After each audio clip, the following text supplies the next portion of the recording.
Hello জনগণ, আজকে সকাল সকাল একটা মোবাইলে কল আসছে। মোবাইলের ওপাশ থেকে নরম কণ্ঠে এক বড় ভাইয়ের সালাম। তারপরে কিছু কুশল বিনিময় করলো বড় ভাই। চিনতে পারলাম তিনি হলেন আল কোরআন আইডিয়াল একাডেমির প্রতিষ্ঠাতা পরিচালক। ভাই বলল তার প্রতিষ্ঠানে কিছু ছাত্রদের কোরআন মাজিদ বিতরণ করা হবে, আর আমার তার ফটোগ্রাফি করতে হবে। আমি ঘুম ঘুম কণ্ঠে রাজি হয়ে গেলাম। তারপরে ঘুম থেকে উঠে তাড়াহুড়া করেই রেডি হয়ে বের হয়ে গেলাম।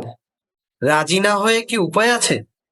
আমাদের শরণখোলা থানায় কোনো প্রতিষ্ঠানের অনুষ্ঠানে আজ পর্যন্ত ফটোগ্রাফির দাওয়াত আসে নাই, আর আসবেও বলে মনে হয় না। যাই হোক, আমার যেহেতু দাওয়াত, যেতেই হবে, কথাও দিয়েছি। আমার গ্যাজেট নিয়ে রওনা দিলাম।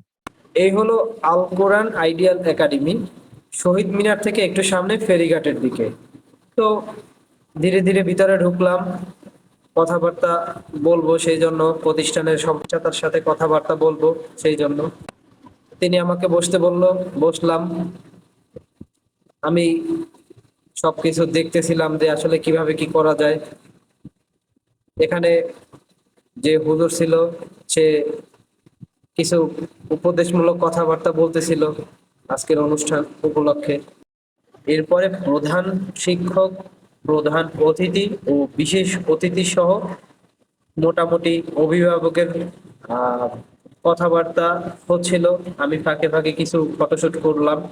যাই হোক, আপনারা দেখবেন, আমি শেষে কিছু ফটো দিয়ে রাখবো। আজকের ব্লগ এখানেই শেষ করলাম। শখের ছবির সাথে থাকবেন। ধন্যবাদ সবাইকে। আসসালামু আলাইকুম।